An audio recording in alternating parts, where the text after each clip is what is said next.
Hi guys, welcome to this edition of If You Asked Jimmy.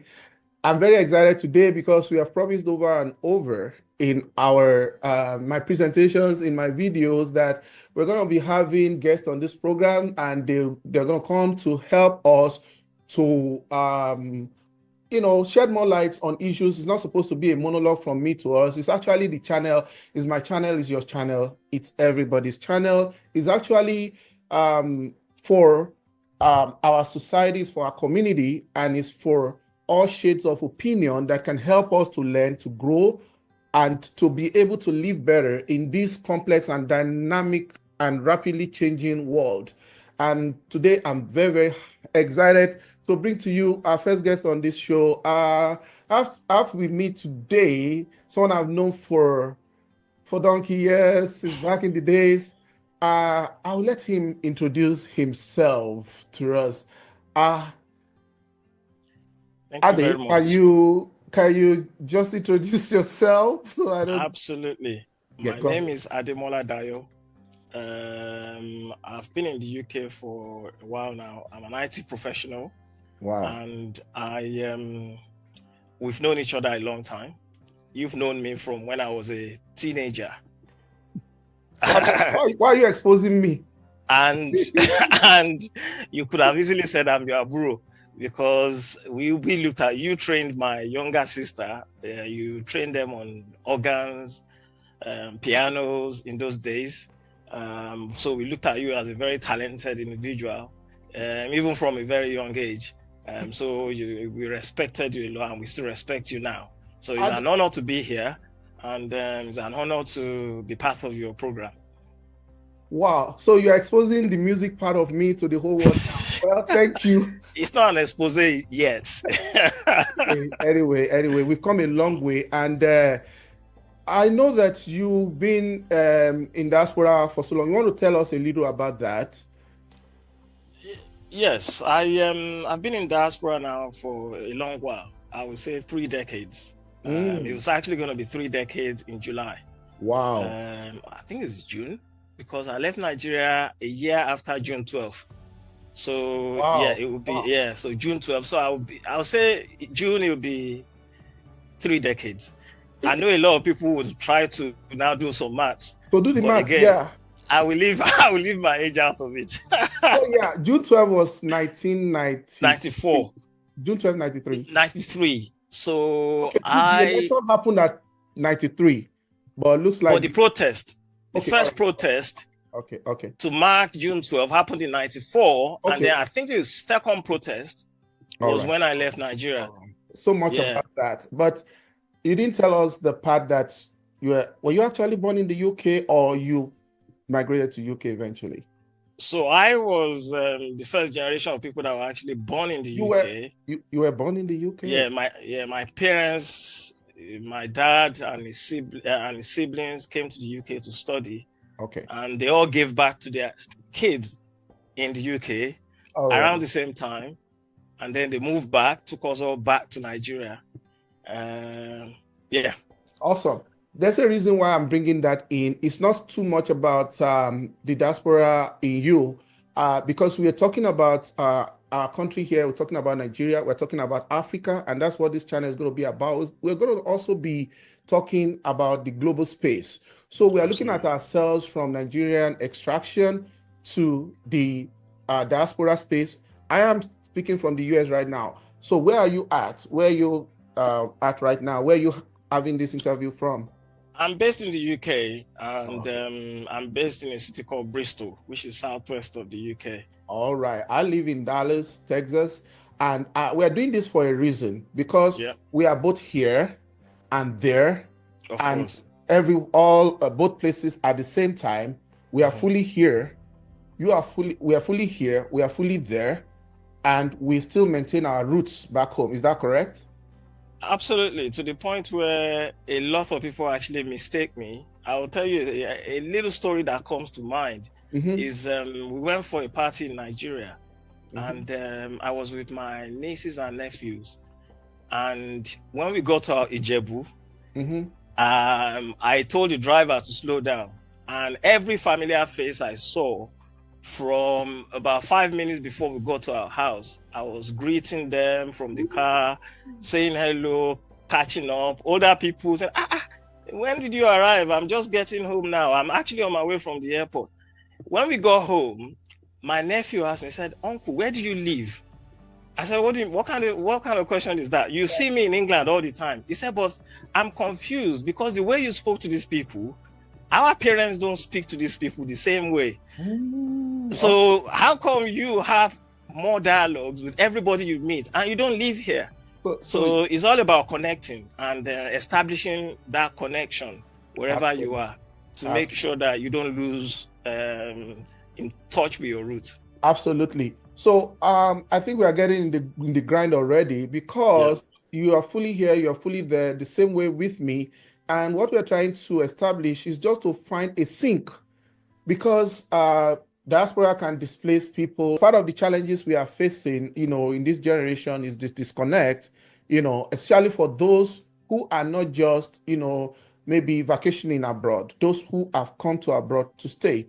So from your experience and with modern happenings, how will you say, I hear people coming to diaspora. I've heard, let me tell you an experience or something I heard. Yeah. There was just a gist I had with someone one day, and he said there's a particular man that came to the US, and when he arrived at the US, they picked him up at the airport, and they were driving him home to where they stay at the airport, and he was looking around for the first time. It was his first international trip. He had never vacationed abroad before. And the thing that came out of his mouth was, wow, this place looks this good. This looks like this. It was jokingly now. Yes. You just met it later. This is another heaven. No. I mean, you understand. And he said that if some people were given the passport or the visa to heaven, and they were given the visa to that country, that probably people will pick the visa of that country first, because at least they can see this one first. That heaven, they are not sure. Guaranteed. Yeah, so that leads me to what he eventually said. I think the conclusion was that after he stayed for a while, he felt that he was not going to return back to Nigeria, that this is where he's going to die and be buried. It wasn't an instant thing, but when he started experiencing the US, and that is the same story. I think that's common story. I hear that narrative a lot in our community. People who say, no, they talk down Nigeria, they feel, why are you going, that whatever whole country, they don't want to go back. Because they have crossed to diaspora, they feel that they are better off than everybody, or just they feel comfortable here because of the order in the society and everything.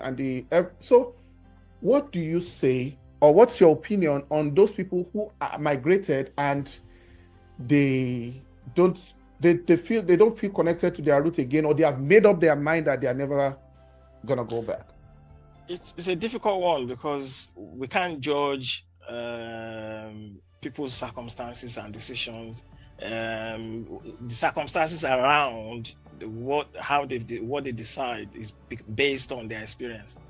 Luckily for me, I came when I was 19. So I came back when I was 19. I didn't have any worry in the world.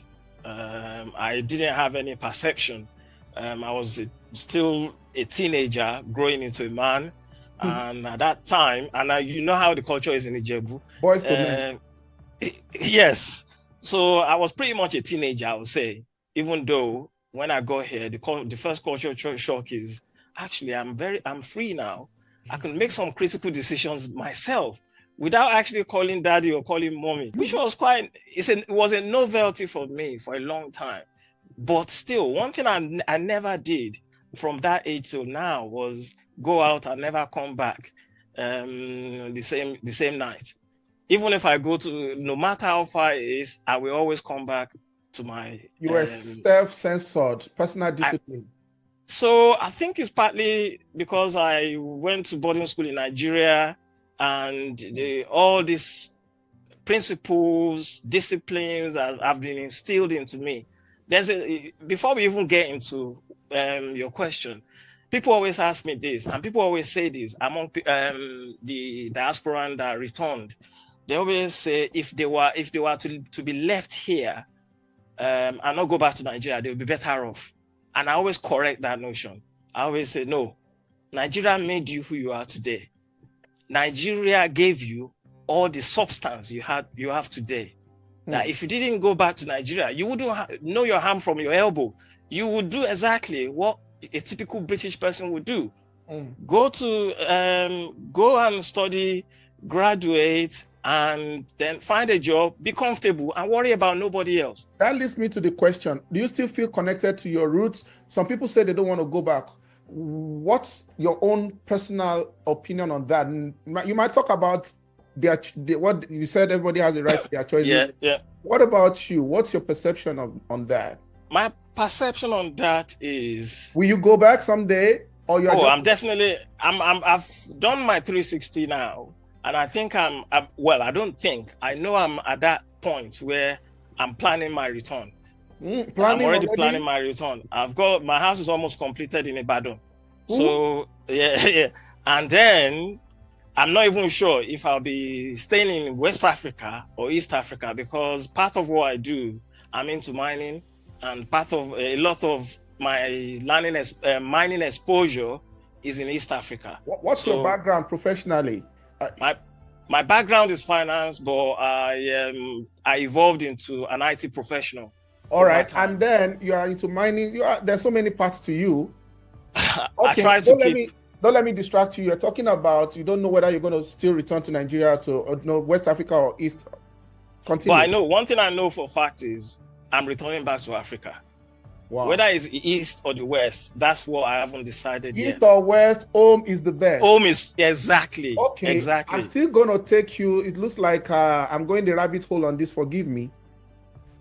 We are trying to address that perception of people. Yes. Because there's a reason why they say they're not going back. We are going back to your own case. But what's your view on that? Even though you respect everybody's view, but as someone that is rooted, yes, you are a British. That's what we will say. You are a British citizen, and then you're also a original Ijebu. Yeah, exactly. Then you Ijebu guy. And you are confirmed somebody that still identifies with his root. What will you say to the people like that? I'm not looking for advice in the sense of it, but what is your view on how people arrived at that?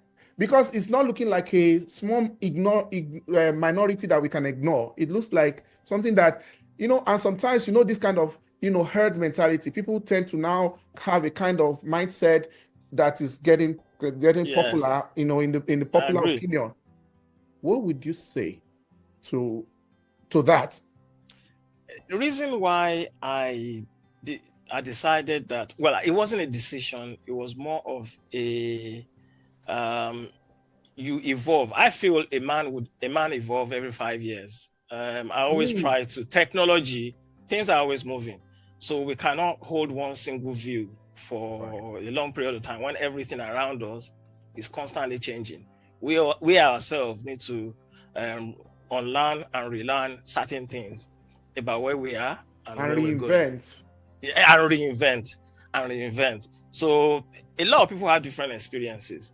I've got friends now that his parents, after spending their whole life in Nigeria, retiring in Nigeria, now they've decided they want to move to the US. Actually, they're in the same state as you in the US. They've now moved.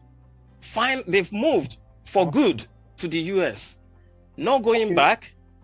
That is Japada. What about those who decide to stay here and they just because of this, especially this thing is coming. Let me put a background to it because of the state of Nigeria. They feel so frustrated with the system. They feel so exasperated. And they just don't want to have, they are, I don't know, maybe they are traumatized by the Nigeria situation. What will you say to that? They have the right to be frustrated and traumatized, especially in the last 5 years. Things have gone from bad to worse, especially in a place like Nigeria. Insecurity is something that one cannot really compromise. Right. And if Nigeria is in a place where you can't feel secure, you don't feel secure when you walk certain time of the night or even in broad daylight, then they have a right to review their position. Okay, so you don't have... Okay, finish your thoughts. Yeah, and for me, this is where I say East or West. East Africa, 2 a.m. in middle of Nairobi, you find anybody from all walk of life. Have you been there, or you just, being theoretical, maybe what you read or what you see online? I go to East Africa at least 3 to 4 times a year. For real? Yes. So what I'm saying is something I've experienced, and we have that conversation among my friends. To all Kenyans watching. Kenyans, Tanzanian, Ugandans, Congolese. Can you say a word in Kenyan? Is there any like hello, hi? Akuda Matata is okay. All right, everything is okay, and then you could say something like Sawa. Sawa is and Karibu is welcome. Okay, so you don't have anything against people's personal decision whether to go back or not to go back. I don't, but again, I understand their experience and I understand their frustration, and especially if you're looking at Nigeria alone, a lot of people were exposed to. They're from the western part of Africa, where insecurity is a challenge. So they have good reasons to be a challenge. Yes, so they have good reasons. So, but on the whole of it, since you are someone that has this balance of here and there, what would be your advice? You're not trying to change anybody's mind, but what would be the best case scenario? Because who is going to do it? Everybody just gets out of the country and nobody returns, and they're not even planning to return. And mind you, when the adults say these things, their children are listening. Did we exit never to go back to build, or never to go back, or never to have things with our roots? Because no matter how long we stay, I hold both the blue and the green passport. For example, you hold the British and whatever it is worth. You can't take away this melanil, this thing, and you can't take away our Nigerianness. So what would be your advice, especially because we are learning to grow and to also be able to be relevant globally? And if all diasporans say, a lot of diasporans are now saying, and their children are listening, where does that take us? What would be your advice? That is a problem on its own. I've been at work. I wouldn't mention the workplace. This was a while ago. And this young lady was talking about Nigeria, and I was boiling. I couldn't say, because it was in a canteen. She was telling a British counterpart what her mom told her about Nigeria. That, well, you can't trust anybody. You can't tell them when you're arriving. You can't tell them when you're leaving. You can't tell them what's going on with your life abroad. It was pretty much negative. There was no single thing she shared that was positive. This is a girl that's never been to Nigeria. And that's the narrative she's got from home, from her mom. Now, how is this girl meant to how is she going to be a PR for Nigeria if all the narrative she's got is negative? So I always try to look at the positive aspect. That is a growing environment. It's an environment where it's organic. There's still opportunities. Obviously, the reason, personally for me, I feel I've done a lot here. I've contributed to this economy. I have a lot of skill set now. I would like to transfer those skill sets back to where I come from and try and use that skill set to better my environment, better my people. Exactly, because no matter how long we stay here, we're still, if I'm to be described in UK today, funny enough, I walked in a place where on the floor, I think I was the only colored person, black person, but I was the only Bristolian.